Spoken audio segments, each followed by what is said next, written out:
On the morning of the 1st of June, 1945, at the frigid gravel pit in Brunswick, a 16-year-old named Heinz Petri stood before a wooden post, his hands trembling slightly as a priest leaned in to whisper the final words of absolution. A few minutes later, the 17-year-old Joseph Shaer would walk the same path. They were not born to be emblems of violence.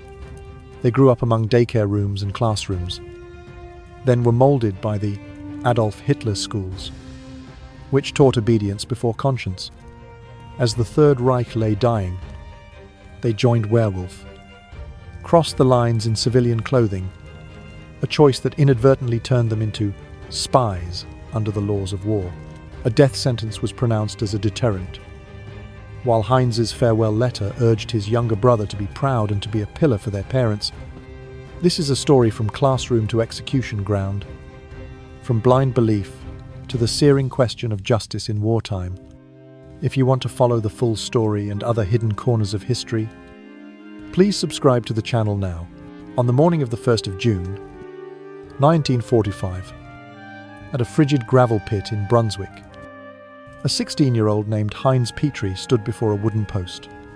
United States soldiers stood in strict formation, and a military priest drew near to read the final words of absolution. Petri softly whispered a few words to the priest, then drew a deep breath as if to hold on to the last trace of warmth before stepping onto a road with no turnings left. No one there doubted what was about to happen. Everything had been settled by brief documents, decisive signatures, and a verdict bearing the weight of an entire war. Before that wooden post, one saw not only a teenager but also the shadow of an era, years in which belief was forged into iron, and youth were forced to carry ideals larger than their own lives.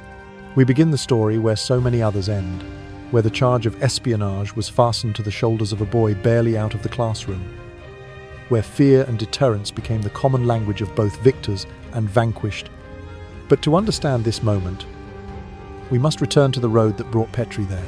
He was born into an ordinary family, grew up between daycare rooms and schoolyards, learned to stand in straight lines, raise his hand in salute, and recite slogans before he learned how to ask questions. The Adolf Hitler schools he attended taught not only the sciences but also cast a mold for the mind. Obedience first, conscience later, as the Third Reich entered its dying days. Children like Petri were seen as the future elite who must be ready to sacrifice. And so he joined Werewolf, crossed lines in civilian clothes, carrying a reconnaissance mission that seemed to gleam with the colors of the flag, but in truth reeked of gunpowder. That very decision, wearing civilian dress and operating behind enemy lines, placed him outside the protections of war, turning him from a young fighter into a spy in the eyes of the law. From there, the death sentence was pronounced as a warning to anyone still intent on keeping the remnants of National Socialism alive. Yet in a hurried letter written before the execution, Petri urged his younger brother to be proud and to be a support for their parents, a family-soaked admonition set beside the cold reasoning of wartime. The story we are about to tell does not seek to excuse or to condemn, but to trace in full the journey of a teenager, from classroom to execution ground, from blind belief sown by the propaganda machine to the aching question of justice under a state of exception. From this very first moment, the question stands forth, frank and uncomfortable. Is the execution of a 16-year-old the price that must be paid to extinguish residual violence, or merely another scar on the face of victory? We will go on, slowly and carefully, to find the answer for ourselves. Heinz Petri was born on the 31st of December, 1928, in the town of Usin in East Germany. Records about him are sparse. It is known only that his parents ran a daycare facility and were regarded as exemplary citizens, loyal to the new order. Heinz's childhood flowed between the laughter of small children and the discipline of a tidy household, where political slogans hung neatly as part of everyday life. He grew up in a country placed entirely under Hitler's commands. At school and beyond, adults repeated words such as loyalty, obedience, and sacrifice from very early on. He memorized flag salute rituals, learned how to call and respond in rhythm, and was taught that the leader was the measure of right and wrong, alongside the multiplication table and primers. Heinz absorbed a monochrome worldview in which enemies were outlined by thick strokes of prejudice, hatred, racism, anti-Semitism. These were not only lesson content, but the ambient air of the era seeping into daily life. In primary school, Heinz was a solid student, standing out for diligence and athletic ability.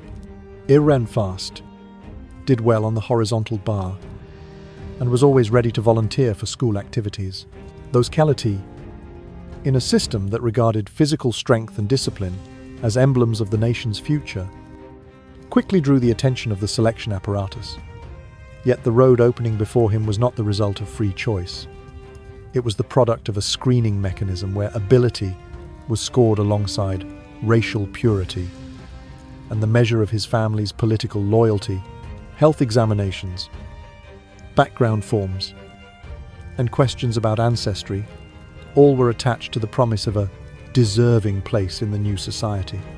For a child, that promise felt like the natural reward for a well-behaved pupil. March in straight lines, speak the correct words, perform the correct motions, and then move up. Heinz's classroom taught mathematics and science, but did not forget to shape the mind. Teachers praised national strength and wove stories of loyalty and sacrifice into their lessons. The wall maps always bore arrows reaching toward distant borders. In the schoolyard, group songs engraved a common rhythm. From then on, the collective became the frame encasing each individual, while dissent was treated as an offbeat noise. That very context explains why a teenager like Heinz, when standing at life's crossroads, could so easily enter the orbit of dangerous decisions, not because he was innately cruel, but because he grew up within a mold that treated submission as virtue and hatred as the logic of the times. At an age when one ought to learn how to ask questions, he was rewarded for supplying the correct, official answers. He saw his parents respected for a proper way of life, saw teachers praise those who ran fast, stood straight, and shouted loudly, and understood that success lay along that track. When the system hinted at the rungs toward the future elite, Heinz did not feel he was being pushed. He thought he was moving forward.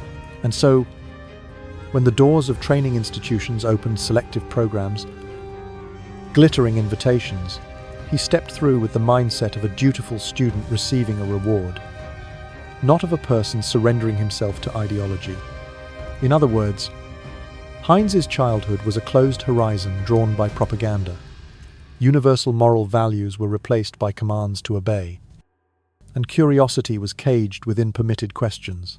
From here, his fate, and that of many teenagers of his generation, was not merely a personal story, but the inevitable consequence of a society that allowed ideology to define good and evil by the beat of a marching drum. Heinz Petri's grades and athletic prowess opened a very specific door, one of the Adolf Hitler Schools, a boarding system founded in 1937 to cultivate the supposed future elite of the Third Reich. Under the supervision of the Hitler Youth, admission was not simply an academic matter. It was an audit of the body and the bloodline, a political census of the household. Medical examinations probed stamina and symmetry. Ancestry forms traced lineage. Party officials weighed the family's zeal for National Socialism. Heinz met every criterion and, once admitted to the Drakensberg Castle School, rose swiftly to the top of his cohort. To many around him, this ascent looked like promise fulfilled. In truth, it was consent manufactured. The daily rhythm at Drakensberg fused classroom and parade ground. Mathematics, physics, and geography were taught, but they marched in step with racial science, geopolitical destiny, and cult of leader catechism. Teachers praised precision on problem sets and, in the same breath, drilled precision in salutes. Morning assemblies synchronized bodies. Evening study halls synchronized minds. Peer surveillance framed as comradeship kept doubts quiet and faces forward. Rewards came quickly to those who ran fastest, shouted loudest, believed hardest. Punishments, too, were brisk. Extra drills for hesitation. Public rebukes for softness. Demerits for stray questions that suggested an inner life not fully aligned. What these schools offered was not only knowledge, but an architecture of belonging. A boy was told he was chosen. He was given a uniform, a dormitory bed, a banner to stand beneath, a staircase to climb. In such a structure, obedience felt like momentum, and conformity felt like merit. The school called this Kieler discipline, but the lesson beneath the lesson was Verachtung submission. The syllabus did not merely add content, it subtracted alternatives. Curiosity narrowed into a corridor, loyalty filled the space where conscience might have stood. Drakensberg itself made the message seductive. Terraces looked over the Rhine, halls echoed with the rhetoric of renewal and destiny. If one visits today, the stonework is handsome and the vistas serene. Yet the past clings to the place like a draft under a door. In Heinz's years there, that beauty framed an ethic. Germany must be hard again. The young must be harder still. Cross-country marches lengthened, marksmanship sharpened. Field exercises became rehearsals for a future already sketched by men at tables far away. The body was a tool to be tempered, the will a nail to be hammered straight. Within this world, individuality was treated not as a flame to tend, but as smoke to clear. The schools did not merely prefer sameness, they engineered it. Ceremonies scrubbed away the small, stubborn habits that make a person distinct. Songs pressed the many into one voice. Stories recast history as fate, and fate as a test that only the obedient would pass. A boy who excelled here learned to read the room and then disappear into it. He learned that progress meant fewer questions and more answers delivered on command. We should be honest about the double edge. The schools could lift a student's competence, even as they lowered his defenses against domination. They raised standards of performance, while lowering the volume on private judgment. For a teenager, praise is a powerful gravity. Heinz, like others, felt its pull. Commendations followed him. Opportunities multiplied. The path ahead looked straight, smooth, and sanctioned. And because it looked like advancement, it did not look like captivity. By the beginning of 1945, when Heinz had just turned 16, the larger edifice that sustained this schooling was cracking. The front drew nearer, the rhetoric grew tighter, appeals to sacrifice grew louder. In that pressure, the purpose of the Adolf Hitler schools revealed itself fully. They were not finishing schools for scholars. They were factories for functionaries, for runners of errands that would be called missions, for bearers of risks that would be called honor. When party authorities approached Heinz with a task beyond the classroom, when Werewolf was whispered, not as a last gasp, but as a test of mettle, he was ready in the way the institution intended. Strong, disciplined, unquestioning. This is how a school can both polish talent and imprison thought. It can make a boy quick with figures, quick on his feet, and quickest of all to say yes.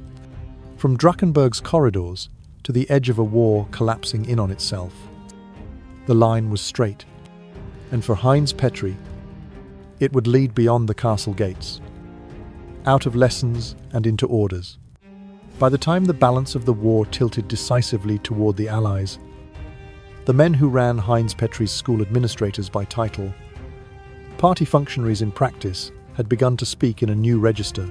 Words like examination and advancement gave way to duty and trial. They told Heinz he was precisely the kind of young man the nation still relied upon. Disciplined, quick, unquestioning. The opportunity, as they framed it, was not a detour from his education, but its culmination. The name whispered across desks and in closed offices was Werewolf, a clandestine structure conceived by Heinrich Himmler to carry on the fight after armies had been pushed back, an underground meant to harass the victors in the rear, to sting, to unsettle, to make triumph taste uncertain. Werewolf's promise was disruption.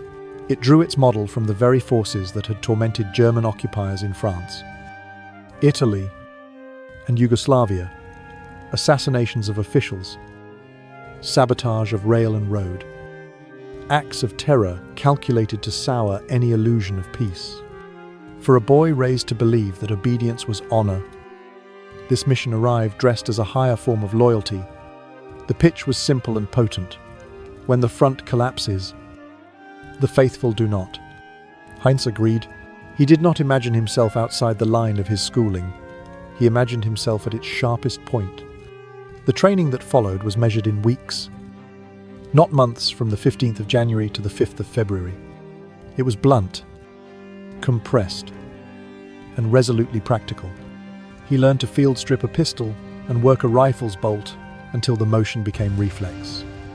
He was shown how to handle improvised plastic explosives, to shape a charge, to think in terms of fuses and delays. There were sketches of bridges and culverts, murmured rules about observation and reporting, short lectures on how to move unseen, how to memorize and forget. The tempo was high because there was no other choice. Each day a front line moved. Each night new rumors arrived of towns lost and units spent. Even at that pace, the course was incomplete. There was simply not enough time to turn a teenager into a soldier, let alone an operative. And the instructors, whatever their zeal, carried little hard experience.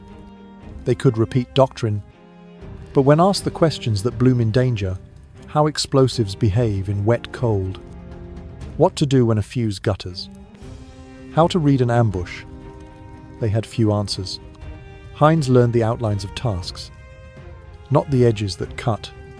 He left each session stronger in habit and still thin in judgment. What filled the gaps was fervor. Werewolf ran on belief more than on craft. The young who gathered under its sign did so because defeat had pressed them against a wall, and the story of revenge was the only thing that yielded when pushed. They were urged to imagine themselves as the last line, the ember that refuses to be stamped out. In that imagination, skill felt easier than it was. Risk felt lighter than it is. And sacrifice seemed a smaller word than the life it names. Slogans supplied confidence where practice could not. Later testimony from a former member puts the atmosphere into plain words. The tasks, he said, were a mixture of the mundane and the perilous. To watch and count. To carry messages across dark fields. To cut a wire. To place a charge. To vanish. Sometimes nothing came of the work beyond tired feet and a racing heart. Sometimes the work drew blood. But what bound them was the conviction that any act, however small, would ripple outward, and that ripples could become a tide. It was a faith fitted to a moment when institutions were dissolving, and teenagers were told they were the institution that remained. In truth, Werewolf was a paramilitary scaffold thrown up in the dying light of an edifice already crumbling. It borrowed the language of destiny to cover the poverty of its means. It was organized enough to hand out assignments and passwords, disorganized enough that one cell seldom knew if another existed. And it placed its wager not on seasoned operatives, but on boys who had just traded dormitory bunks for safe houses. Classroom drills for midnight rehearsals conducted in whispers. For Heinz Petri, recruitment did not feel like a rupture. It felt like a confirmation. The posture he had perfected attention. Assent, action carried over without a seam. He moved from the parade square to the shadowed lane. From supervised tests to tasks, no one would grade except the consequence itself.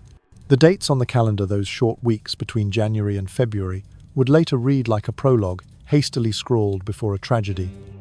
At the time, they read like a schedule. The nation had called. The school had prepared him to say yes. And so he did. stepping into a role built more from zeal than from skill, more from myth than from method.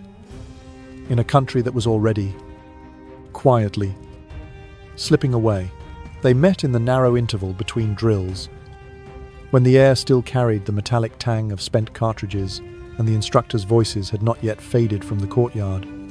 Joseph Shaer was 17 older by a year, broader in the shoulders, quick to volunteer for whatever came next. He wore the brisk confidence of the Hitler youth and the stiffness of someone who had learned to stand at attention long before he learned to sleep easily. Around him clung a rumor that would not let go. His father, a hotel manager in Stahlberg. I had been condemned to death in 1944 for black market dealings. No one could prove it. Yet the whisper moved faster than correction. And it stung. Joseph's decision to step forward for Werewolf was as much a bid to prove courage as it was a wager to rinse his family name of a stain that might never have been there. Heinz recognized in Joseph something both familiar and opposite. Where Heinz was measured, Joseph was emphatic. Where Heinz held a question a second longer, Joseph filled the space with certainty. Together they made a shape that looked, at least on paper, like a small unit balanced by temperament. The handlers noticed it and let the two stand side by side more often. At the firing line, in map rooms, during hasty lectures on routes and ruses, the message came one frosted morning with the finality of a door closing. They would go together. The assignment was plain and perilous. American armor was punching through cities, reduced to ribs of brick and steel. Columns moved with the economy of a well-oiled machine. Elements of the 1st United States Army had taken Limburg and were preparing to press beyond the Ruhr, link arms with British units, and crowd the approaches to the Rhine, the artery that, once severed, would bleed the Third Reich's heart. German High Command understood what that meant. What two boys could do was small.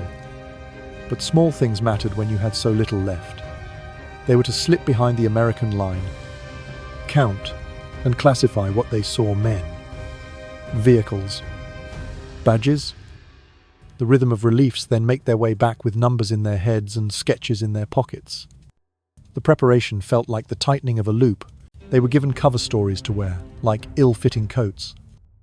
A handful of phrases that could pass them through a doorway or buy them 10 more seconds. For a list of what not to say that was longer than any list of instructions. A superior traced a path with a finger across a map, blotched by coffee and old fingerprints past farms without roofs. Across ditches that had become ponds. Through a copse of trees that had been reduced to grey matchsticks. "Watch for patrols here," he said. "If separated, you rally there." Pockets were checked and rechecked, a pencil ground down by use. A map folded to a particular square. A strip of cloth that meant nothing to anyone else, and everything to the person who would meet them. A few coins with which to become ordinary, if the moment required it. On the 21st of February, they went. The ground at Heinsberg received them with the dull thud of boots that were still, in truth, schoolboys' shoes. Daylight carried the sound of distant engines. Evening dropped sharper cold into shell holes and hedgerows. They moved by the grammar they had been given. Crouch. Listen. Count. Observe. Memorize. Forget. There is a kind of courage that is simply the discipline to do the next small thing. And the next. They had that kind. There is another kind that knows where to stop.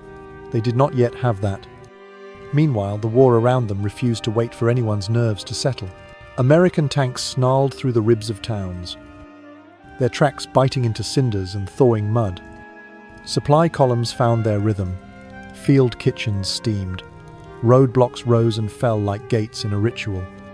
To watch all of this and remain unseen required more than resolve. It required a feel for edges, where to stand in a doorway and become part of it. How long to let your breath plume in air before it becomes an announcement? When to trust the silence, and when to distrust it.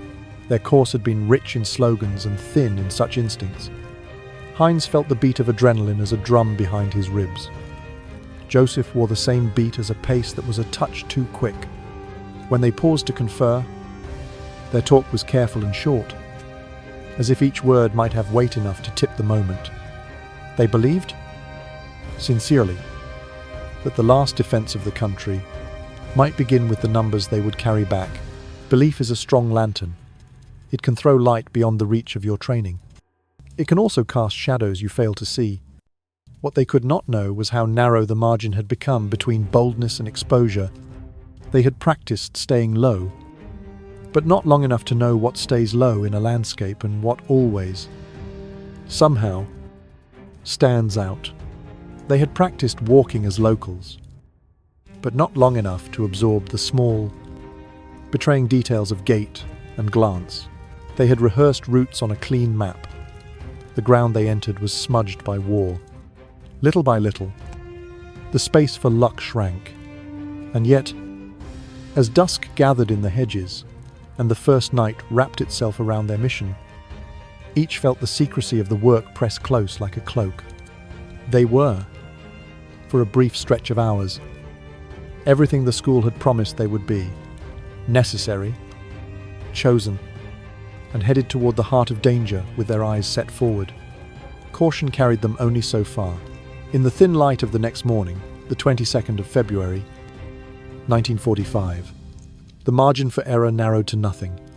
Heinz, Petri, and Joseph Shaer were discovered by elements of the United States Ninth Army near a small village, the record's name as Burden. They had taken cover in a shallow scrape of earth, passing notes back and forth, arranging what fragments they had seen into a report they meant to send up the line. A patrol's boots scuffed the rim of their hiding place. Voices snapped into focus. Rifles found them before they found the words that might have bought time. The detail that decided almost everything was plain to any eye. They were not in uniform. Coats buttoned against the cold. Trousers dirt dark at the knees. Caps that could have belonged to any farm boy. Nothing on them announced a soldier's status. Under the laws of war as they were understood at the time, to operate behind enemy lines in civilian dress was not merely brave or reckless. It was espionage. A prisoner taken in uniform could expect, at minimum, to be held until the fighting stopped. A prisoner taken without it, while scouting and reporting, could expect a tribunal. They were separated, searched, and marched to the rear with hands visible, heads turned away from the road. The questions began before they reached a room with a table, names and dates, places and purposes. The who and the why asked, and asked again until the answers either matched or frayed. Heinz tried to keep the scope narrow: observe, count, return, but the frame kept widening. Who sent you? How many cells? What are the signals? Where do you meet? Joseph, who had worn certainty like armor, found it heavier with each repetition. The two were teenagers and looked it. The men across from them had seen too much winter to be softened by youth. In the first formal interrogation, the line between what they knew and what they feared they were supposed to know collapsed. Under pressure, bright bulbs, the slow tick of a clock, the practiced cadence of experienced officers, they acknowledged what could not be credibly denied. They were acting on behalf of Werewolf. The clandestine network conjured to carry on the fight in the shadows. They had crossed the line to count and classify American assets. They had done so in civilian clothes.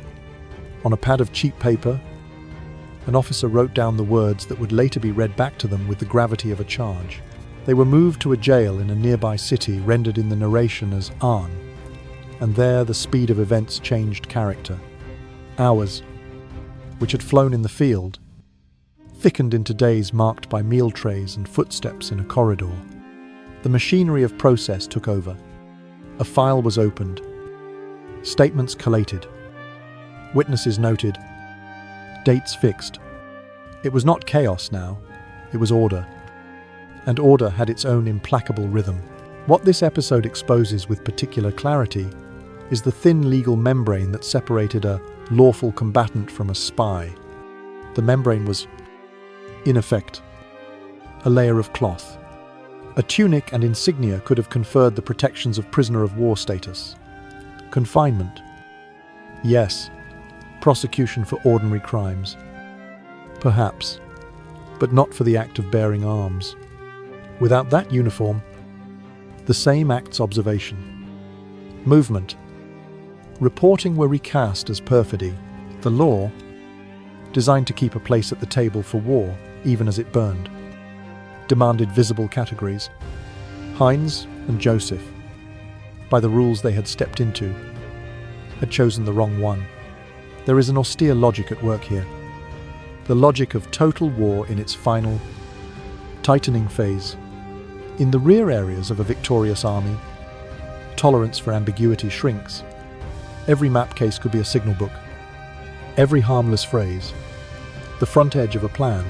Security becomes a lens that sharpens certain features and erases others. Youth registers, but not as exemption, rather as the sign of a movement willing to spend its youngest first. The men who questioned Heinz and Joseph were not only making a legal record, they were projecting a message into the space behind the boys' words, that the incentives had shifted, that the risk calculus for clandestine work would now be measured against a harsher scale. For the two captives, the transformation was disorienting and swift. The discipline that had carried them through study halls and drill squares now carried them through statements and signatures. They were told their rights as prisoners. They were also told the charge. Somewhere in the dull thud of doors closing and the echo of keys, they understood that the boundary they had crossed was not only a river or a road, but a rule. A uniform might have been a shield. Without it, they would stand under the naked sky of the law. In the days that followed, as they waited for what would come next, they learned a final lesson their schooling had not provided, that the story you tell yourself about courage and duty is only one of the stories in the room. Another is told in articles and precedents, in the cautionary needs of an army that intends to sleep without fear of what moves at its back. Between those stories, the space for mercy narrows, and there, two boys who had stepped out in zeal found themselves standing very still, held not by a hand on the shoulder, but by a definition. On the 29th of March, 1945, a military court convened to decide the case that two teenagers had carried into its chamber. The panel was composed of United States officers who had marched through enough winters to prefer clarity over sentiment. Statements were read, timelines fixed, maps and memoranda laid flat like specimens. What Heinz, Petri and Joseph Shaer had admitted under interrogation crossing behind the lines in civilian dress to observe and report on Allied forces on behalf of Werewolf stood at the center of the file. Around that center, the law drew its circles. Deliberation did not take the form of speeches. It moved by articles and precedents, by the hard distinctions that the laws of war demanded. Uniformed combatants and civilians, front and rear, reconnaissance and espionage. The question before the panel was not whether the boys were young, their ages were plain. It was whether the acts, as charged and acknowledged, met the threshold that the code named a capital offence. When the officers voted, the margin was the margin the rules required. A 2/3 majority for the highest penalty. The sentence was death. The justification was set down without embroidery. Petri and Shaer, it said, would pay the ultimate price so that the German people would understand the resolve of the victors to eliminate the poison of German militarism and National Socialist ideology at the root. In those words, the decision stepped beyond the particulars of a ditch, in a small village and into the realm of strategy. The court was not merely punishing two individuals, it was helping to write a message that would be read and reread across a country still gauging how defiantly its remnants might resist. The defense that could be mounted for boys of 16 and 17 was mounted, their youth, their brief and incomplete training, the atmosphere of compulsion that saturates a state in collapse. Petitions were drawn, language honed to a fine point, and carried up the chain of command as requests for clemency. They reached the desk of the commanding general of the 9th United States Army, William Hood Simpson, a man tasked with securing not only ground, but the quiet behind it. He denied the appeal.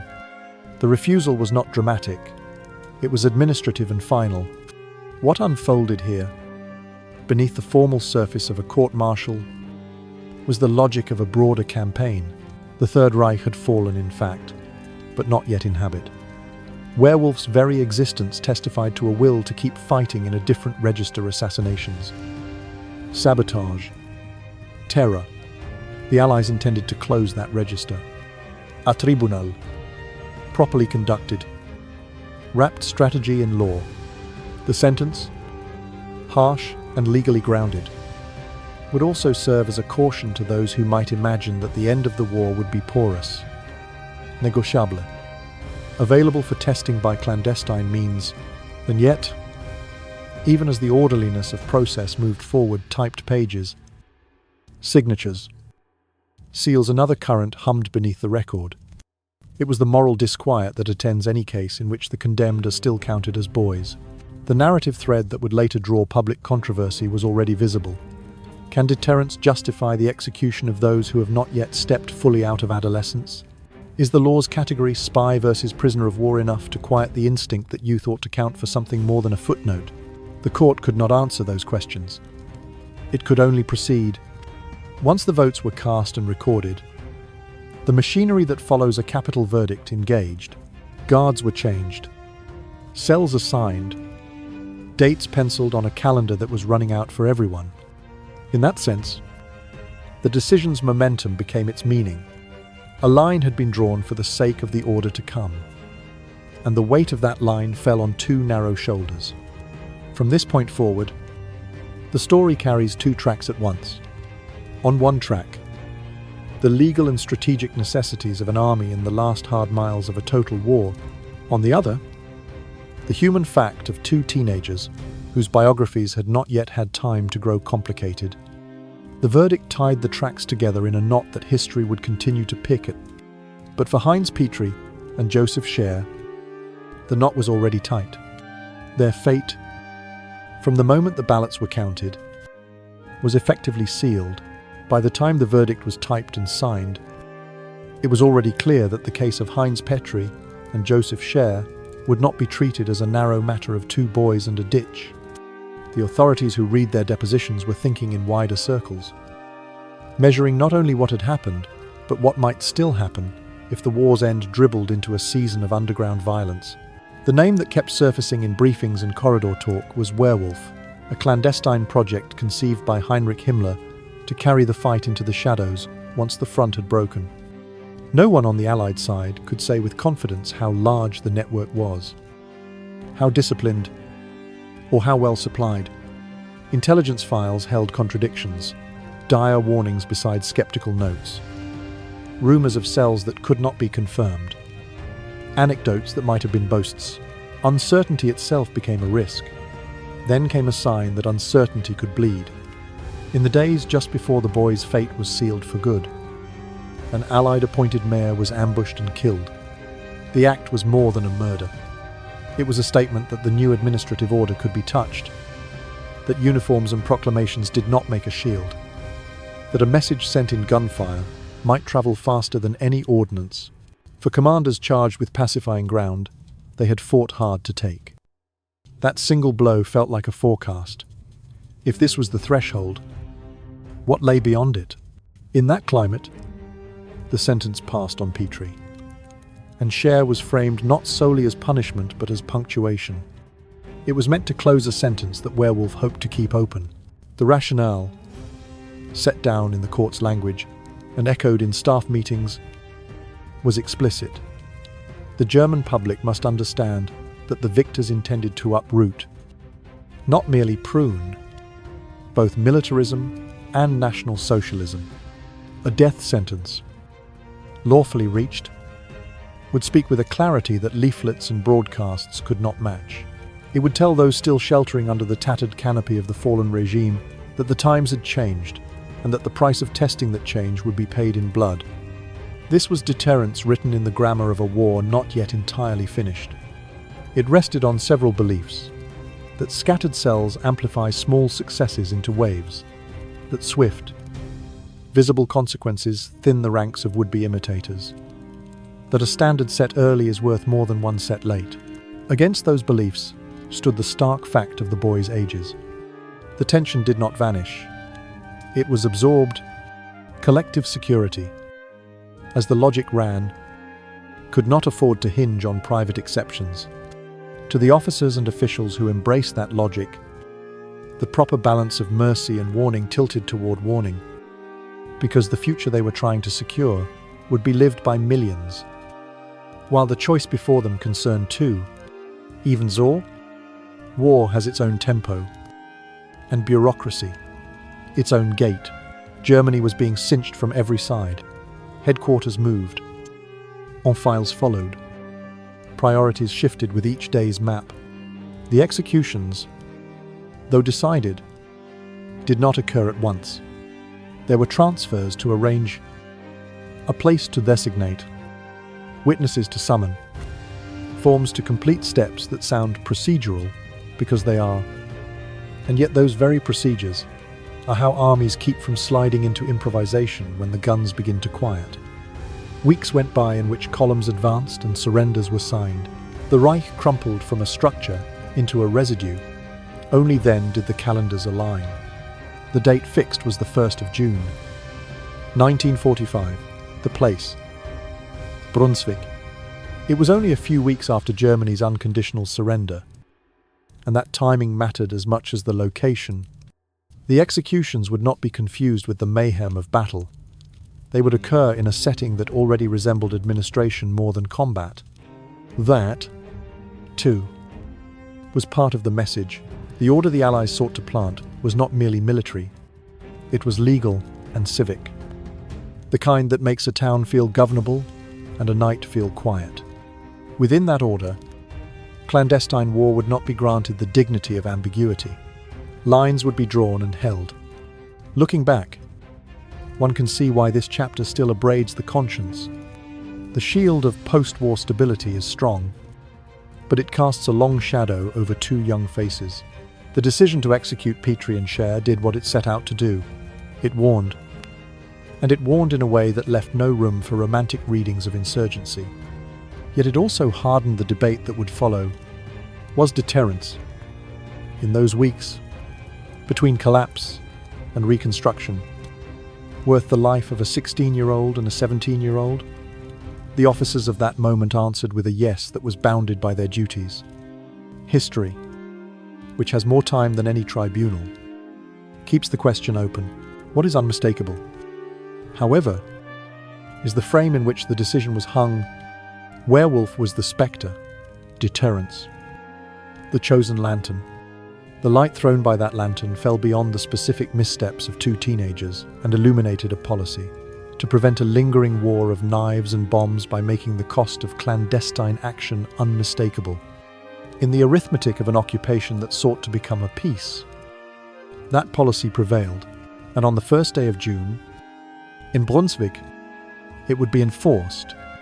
A few hours before the sentence was to be carried out, Heinz Petri asked for paper and composed a farewell to his parents and to his younger brother, Oscar. Years later, Oscar, now a grown man, would hold that single, yellowed sheet with its edges gone soft and its fibers thin, the ink still clear enough to be read without squinting. In those lines, a boy of 16 tried to arrange his thoughts in the order that adulthood demands. Facts first, then reasons, then love. He began with the turn that ended their waiting. After nearly 2 months of hoping that some petition might reach a sympathetic desk, he wrote, "The guards came without warning on the 30th of May. He and Joseph were moved to Brunswick and told, in words that admitted no appeal, that they would be shot at 10 o'clock in the morning. Heinz sat down." 2. A remark from an American officer, an odd kindness in a hard place, that to his mind, the two had done their best for their homeland and had done nothing dishonorable. The sentence would not be altered by that opinion, but the opinion mattered to the boy about to meet it. On its strength, and on the strength of his own belief, he urged his family not to be ashamed. He asked them to hold their heads high, to understand that what he had done was not for a government that had betrayed its people, but for the hope he used that word that he might serve his country and his fellow citizens. The letter did not argue politics. It did not ask to be understood as right. It asked to be remembered as earnest. Then he turned to Oscar, who was 9 years old when the ink dried. The sentences grew plainer. Be a support to our parents. He wrote, "You are too young to understand everything that is happening now. But when you read these lines in the years to come, you will find in them your legacy." Legacy is a large word for a child. Heinz made it smaller by filling it with duties that fit a boy's hands. Stand by mother and father. Grow straight. Do not let grief make you careless or cruel. The voice here is not the voice of a spy or a soldier. It is the voice of an older brother trying to make sure the house does not tilt when he is gone. What the letter restores to the story is not exoneration but dimension. Legal categories flatten. A page of handwriting lifts. We see a teenager at the seam where private affection meets public fate, reaching back through that seam to steady the people who had steadied him. The paradox is sharp and cannot be wished away. Heinz's sincerity, the same sincerity that made him obedient in school, that made him accept the werewolf assignment as a proof of loyalty, brought him to the edge of a pit at dawn. The ideology that taught him to call sacrifice noble had stripped nobility of the wisdom that ought to govern it. And now, in the final resort, he asked his family to translate pain into pride. It is tempting to read such words as mere consolation phrases. The condemned have always written to ease the living, but the texture here is different.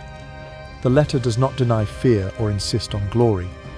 It makes a modest claim that intention matters when judgment falls, and that a son who believed he was serving his people should not be remembered only by the manner of his death. That claim will not move a tribunal's ledger. It does move the human ledger in which families keep their dead. In that ledger, I hope can exist beside error without either erasing the other. By the time the page was folded and returned, the world of appeals and procedures was past. What remained were a few possessions, a few minutes, and a few sentences addressed to those who would have to live with the result. The letter carries what the uniform could not confer and what the law could not weigh. The stubborn fact that, even in the narrowest hour, a boy's first allegiance may still be to his family's peace. That is not an argument for clemency after the fact. It is a reminder that history's wide judgments are made up of pages like this one, held years later by brothers whose hands do not shake until they begin to read. They brought Heinz Petri and Joseph Shaer to a gravel pit, chosen for its emptiness and its edges, no nearby houses, no sheltering trees, only a pale sky and walls of scraped earth. They were not alone. 4 other prisoners, accused of the same clandestine work, waited under guard for their turn. The ground was pocked by earlier diggings. A chill sat in the hollows. Soldiers from the detail moved with the practiced economy of men performing a task that is heavy because it must be done correctly. The layout left little to interpretation. 2 upright posts stood a short distance apart, their surfaces scarred by rope and weather. Markers had been paced out. A firing line was measured and confirmed. An officer checked a list, spoke to a non-commissioned man, and the non-commissioned man spoke to the squad. Off to one side stood a chaplain, sleeves neat, to a small book in hand there to offer the last rites and the last attention a condemned person might receive. The sequence would proceed without hurry and without lag, as if the order of steps itself were a kind of discipline everyone present owed to the moment. What set this scene apart from countless battlefront endings was the presence of observers whose weapons were not rifles. Photographers had been summoned. A newsreel crew had unpacked cases, set tripods, tested focus. They conferred with an officer about where to stand, where not to stand, how to record without intruding upon the movements of the squad. Notes were taken, angles considered. The purpose was not art. It was record, and beyond record. Message. When the footage and stills were later shown to a German public, they would do more than inform. They would warn. The price of clandestine war would be made visible, frame by frame. so that rumor could not soften it and bravado could not romanticize it. In that sense, the place functioned as a courtroom in open air. The law had spoken elsewhere, on paper, but here verdict and sentence would be joined, witnessed, and stored. The cool formality of the arrangement underscored that point. The squad did not lounge, it formed. Orders were not barked, they were given in the clear, firm tone of procedure. Even the pauses felt intentional spaces where each participant could find his place in the ritual and occupy it without confusion. To the condemned, the regularity must have been both terror and relief. No one would improvise. Nothing would be left to chance. The decision to record such a scene invites its own kind of scrutiny. War has always been observed, but to stage a field of view, to calibrate distance and line, is to admit that images have a work to do beyond memory.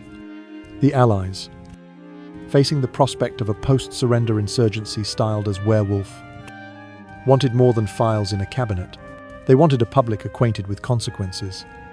A photograph can travel where a judgment cannot. A strip of film can be replayed inside a mind until resolve hardens or appetite cools. The strategy was rarely stated aloud.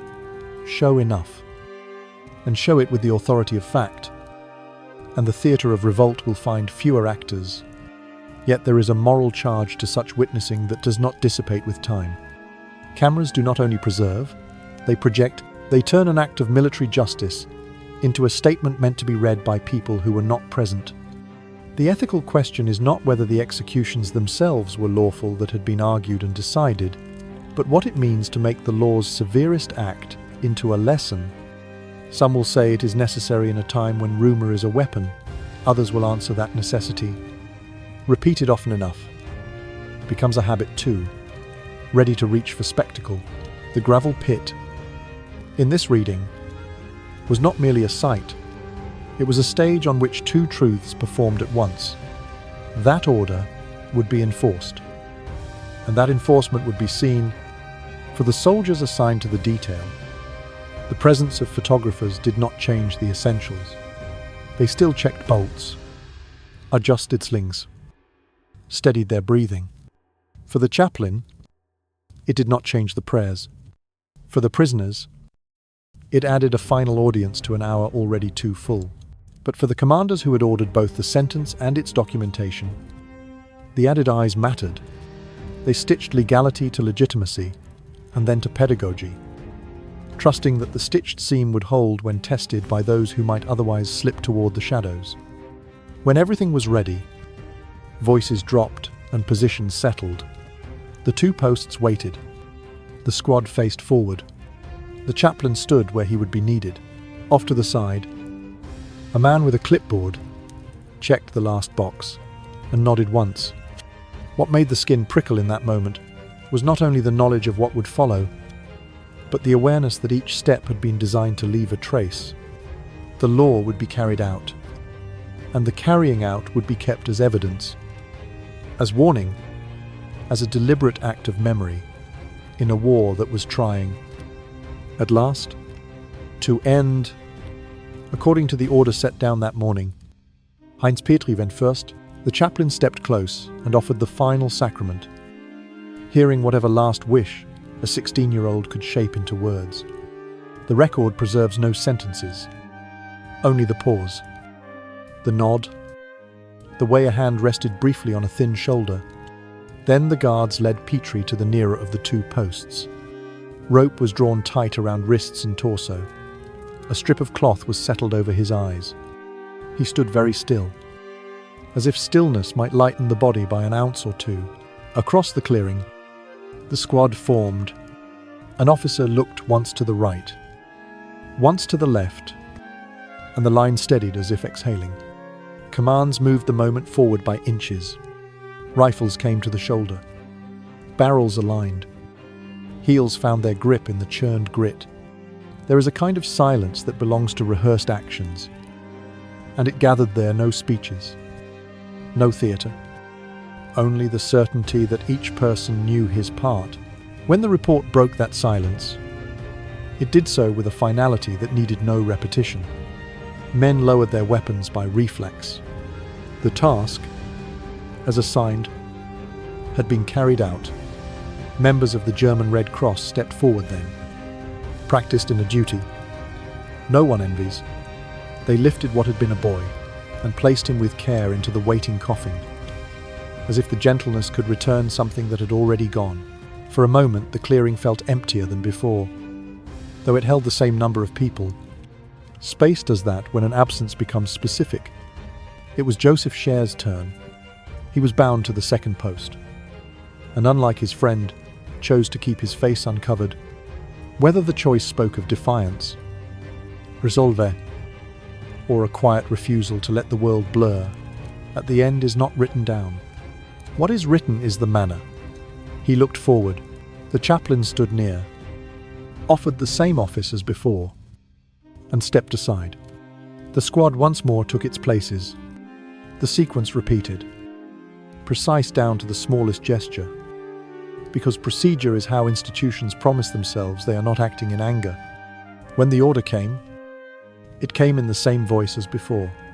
When the shots sounded, they sounded like the ones that had already been heard. There remained 4 others, accused of the same clandestine work. They, too, were brought up, tied, addressed briefly by the chaplain, and faced the line in turn. Time slowed, not because events dragged, but because a ritual compresses experience into steps that the mind cannot help counting. By the end of the hour, the gravel pit had absorbed more than it could be asked to hold. The day would be called later, a bloody one. That description is plain. It also misses the strange, controlled quiet in which it unfolded. News of the executions did not stay in the clearing. Western media carried accounts that emphasized both the legal foundation and the ages of the condemned 16 and 17. Those numbers, once printed, became more than numbers. They were arguments, questions with teeth. Were the 2 merely boys, unaware in any meaningful sense of the gravity of what they had undertaken? Or had they, by volunteering for a clandestine mission in civilian clothes, crossed into a realm of responsibility where youth could no longer shield them? The categories of law had given one answer: conscience. In parlors and newsrooms, sought another. The narration of this moment does not need gore to make its point. What matters is the contrast between the composure of the proceedings and the youth of those subjected to them, between the even tone of orders and the unrepeatable metric of a life, the length of which can still be counted in school years. Ceremony and catastrophe stood side by side, each lending the other its edge. The neatness made the loss more stark. The loss made the neatness feel colder. In the days that followed, the debate began to take on a shape that would last. Some argued that the executions were a necessary signal at a time when insurgency threatened to prolong the war by other means. Others answered that necessity ought to find a different expression when the condemned have not yet crossed into adulthood. The gravel pit, in that telling, became more than a place. It became a case, a junction of law, policy, and grief through which people tried to steer their own sense of right. And it left behind a question that refuses, even now, to grow dull. In the hardest hours of history, what do we owe to order? And what do we owe to the very young who have been taught to mistake obedience for virtue? 3 days after the rifles cracked the morning air, the bodies of Heinz, Petri and Joseph Shaer were carried through the gates of the Brunswick cemetery. The procession was small and practical soldiers who had another duty to return to, a chaplain who had already spoken the prayers once that week, attendants who knew where the ground was soft enough to open without argument. Coffins slid from shoulders to straps to earth with a care that felt both personal and procedural. Names were written into a ledger. A plot number was assigned. The spades did the last of the talking. If the story had ended there, it would have been complete in the way wartime tragedies often are: brief, abrupt, and set in soil, not of the family's choosing. But time, even in its hardest seasons, keeps a second calendar, 3 years later, in 1948, the Petri family submitted a petition to have Heinz's remains exhumed and returned to Usin, the town where his life had begun before it was renamed by a school, a uniform, and a mission. On the surface, the request was exactly what it said it was: a family procedure, an attempt to draw grief closer to home so that it could be tended alongside the other chores of living. In the wider history that was just beginning to take shape, it was also a marker. Germany, still scattered among zones and overseen by foreign commands, was learning how to approach the past without flinching entirely or looking away entirely. Not yet a cleansing of memory, certainly not a consensus, but the modest recognition that private sorrow deserved a place to stand. The work of bringing a body home is not heroic. It is a path of paper and permissions. A form is filled out in careful script. A clerk stamps it and sends it to a different desk. A chaplain's office confirms the record. A municipal official checks a map of the cemetery and nods. Somewhere in the chain, an officer initials a margin. Approved. On a morning set by the calendar and the weather, men with tools return to the plot and reverse the motions that had been so practiced 3 years before. Boards are set. Ropes tightened. Earth moved aside in square. Tidy bites. The coffin rises not as a symbol, not as a solution, but as a fact that needs to travel. The journey back to Usin is the only journey a family can control after so much has been taken out of their hands. It is arranged as quietly as possible. A rail car reserved. A document folded into a jacket pocket in case anyone asks questions. A suitcase with black clothes and a little food. If a priest travels with them, he reads softly. If he does not, the landscape does the reading field stitched by hedgerows, towns that are missing corners, bridges that look newer than they should. The rhythm of wheels on track is a mercy. It lets people think without having to speak. At home, the ceremony is smaller than the one in Brunswick and larger in meaning. A patch of ground is opened where the family can walk to it without a pass. Neighbors come because neighbors always do. They bring the same words that people offer in every country, when the right words do not exist. A headstone is set with a name that fits in the mouth, and a pair of dates that do not. Someone says son, and someone says brother. And the weight of those two words shifts the whole balance of memory. The boy who had been described as a spy, as a symbol, as an example, is placed back into the grammar of a household. This, too, is part of the post-war feeling the archives do not always preserve. Cemeteries, files, petitions, signatures, the ordinary civic motions layered over the rubble of an ideology that had swept across a continent. The gesture of repatriation gives families something the state can neither legislate nor repair. A way to hold grief where it belongs. It is not absolution. It is location. And from location, the work of living can proceed. For the story we have been telling, the return to Usin closes a circle that ideology had tried to straighten into a line. The son of the regime selected, trained, dispatched comes home as the son of a family. He is no longer the subject of a case file or a paragraph in a communique. He is the person who used to carry coal, who once won a race at school, who wrote a letter asking his younger brother to be strong. The narrative's tempo softens here. Not to forgive, but to acknowledge that war rarely ends with cheers. It ends with shovels put away, with hands dusted clean, with a path worn into the grass by people who visit on Sundays. If there is a lesson tucked into this quieter chapter, it is that the close of conflict is measured less by treaties than by rituals, small, deliberate, and private. A nation may mark victory in parades. Families mark survival in graves, kept neat. And in that tending, the past is neither glorified nor erased. It is placed, finally, in the one spot from which love can look at it without having to argue, and in which a boy who stood before a post in a gravel pit is, at last, simply home, The narrative does not pretend that this chapter can be filed neatly away. It names the executions of Heinz Petri and Joseph Shaer for what they are in the record lawful, under the articles applied, and then admits what they became in public memory. One of the most disputed moments of the war's closing act. From the first reports onward, opinions split along a fault line that is not sealed. On one side stood those who condemned the United States Army's coldness in executing teenagers.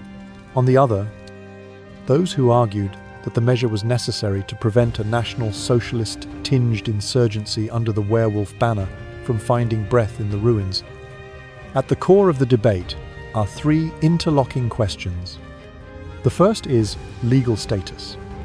Petri and Shaer operated behind Allied lines in civilian clothes. Under the law of war, that combination defined espionage rather than reconnaissance by lawful combatants. The distinction was not semantic. It carried consequences. In uniform, they would have been prisoners of war, detained until conflict's end. Without it, they stood before a tribunal, empowered to impose the severest penalty. Those who defend the sentence point to this clarity. Rules exist precisely to keep certain categories visible when emotions run hot.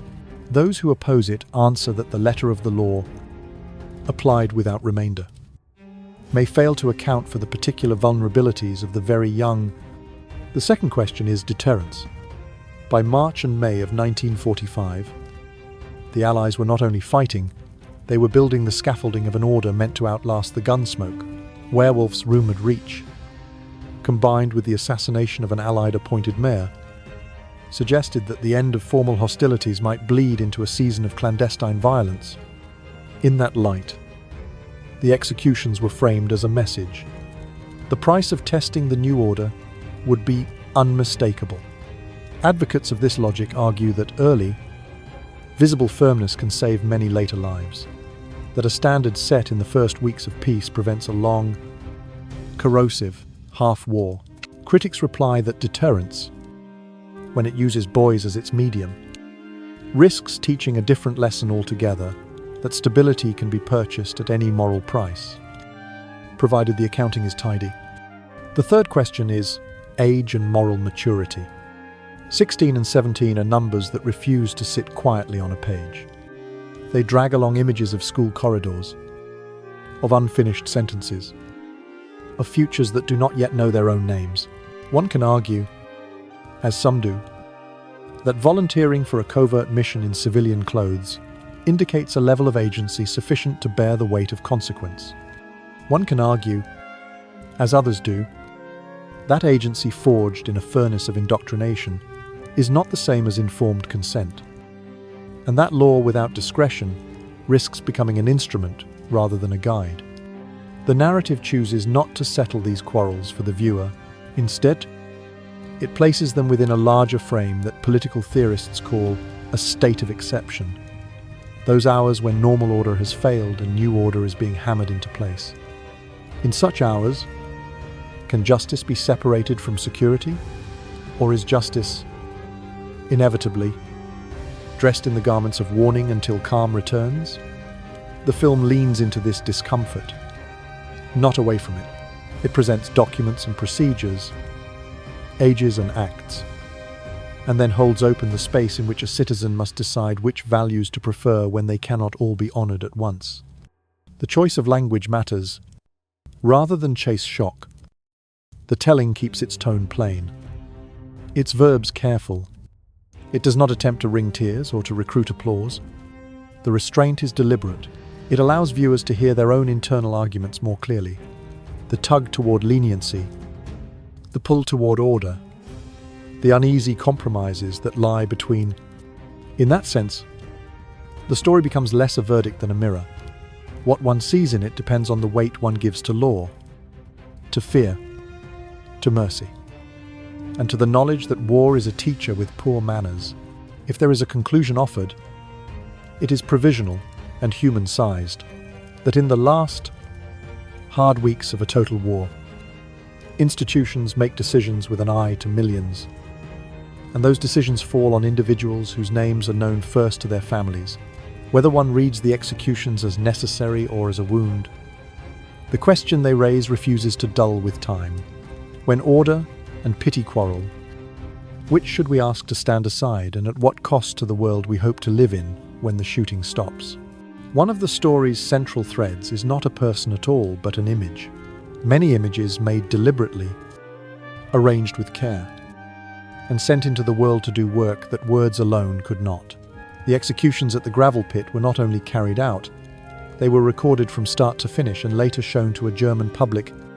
From the perspective of media history, this was more than documentation. It was a tactic in what occupying authorities sometimes call the immediate shaping of memory, to publish consequences while the moment is still warm, so that a community must look directly at the price of sustaining a defeated ideology's afterlife. The visual grammar was austere rather than flamboyant. Close frames on the chaplain and his small book, the binding posts with their frayed rope, the firing squad standing at a measured distance, compositions chosen to read as a record rather than a spectacle. The effect is not the cheap voltage of propaganda, but the colder voltage of evidence. By permitting cameras into a military ritual, and by arranging the sequence so that each stage could be seen and later recalled: approach, binding, formation, command, the report. The authorities translated a verdict into a message, and the message into a knot in post-war memory. The image does not argue. It sits where argument must begin. This choice recognizes a stubborn truth about pictures. They travel where decrees cannot, and they outlast the hour that produced them. A photograph can be folded into a newspaper, tacked to a wall, kept in a drawer, recalled in a line of testimony. Film can be replayed until the rhythm of a scene feels inevitable. In the late spring of 1945, when rumors multiplied faster than bulletins and the spectre of Werewolf made every whispered story feel plausible, showing the process step by step, without theatricality, was meant to steady the narrative. The executions would not be hearsay, nor would they be painted in lurid colors that could be dismissed as invention. They would be seen, yet the power of an image is two-edged. The same sequence that reaffirms the legitimacy of a new order by exhibiting legality, disciplina, to restraint, can also deepen the sense of outrage at the suffering of the very young Bive. A close view of a chaplain's hand on a narrow shoulder may confirm for one viewer that justice was done solemnly.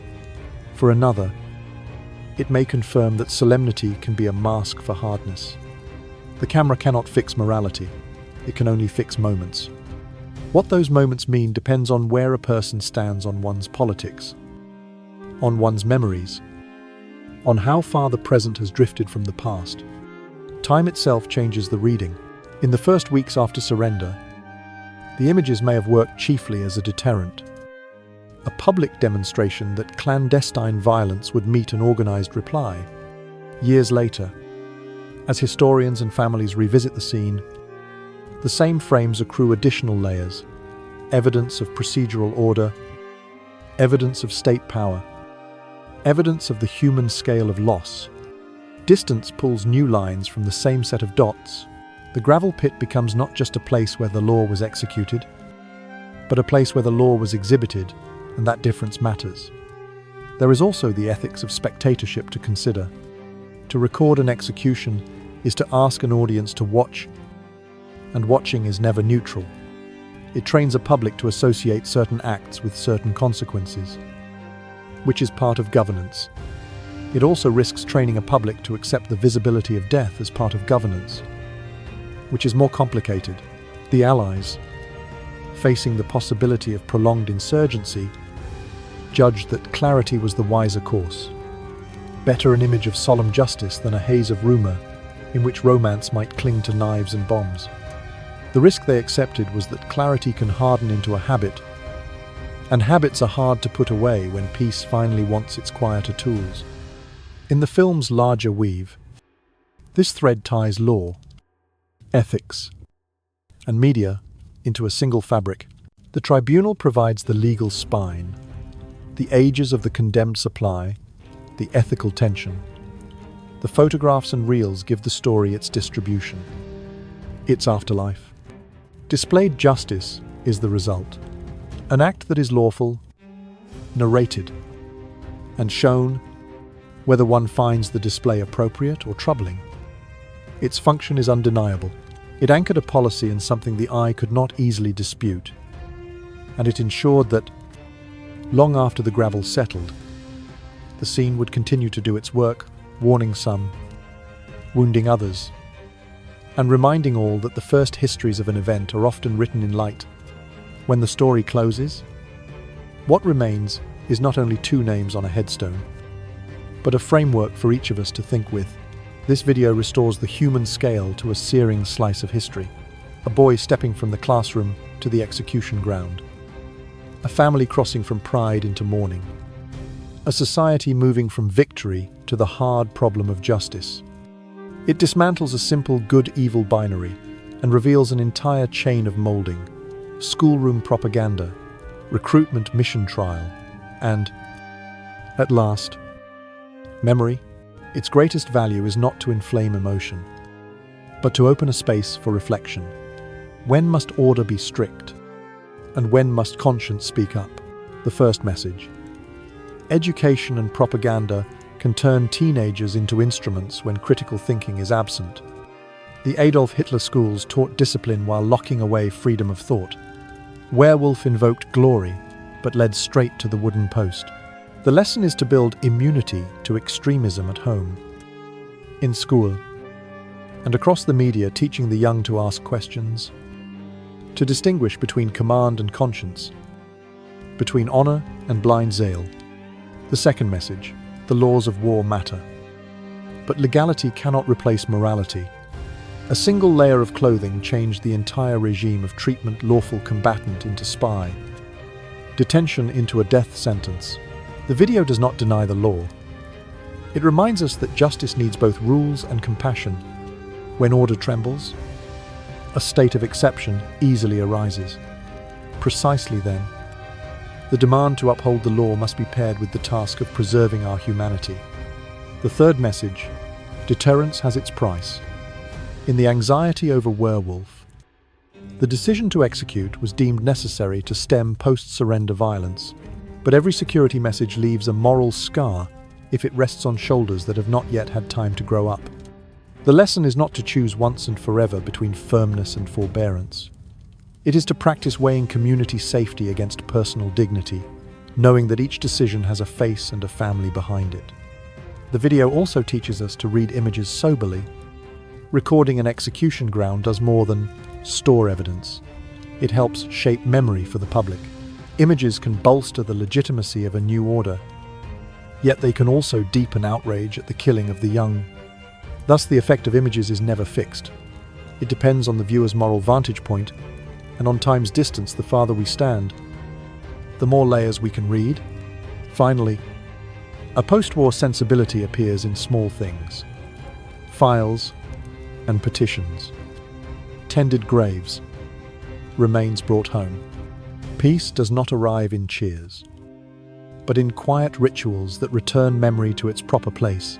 Through this video, we learn how to remember rightly, to feel for human lives without forgetting responsibility, to honor private grief without losing the shared lesson, to keep justice firm while opening a path for compassion.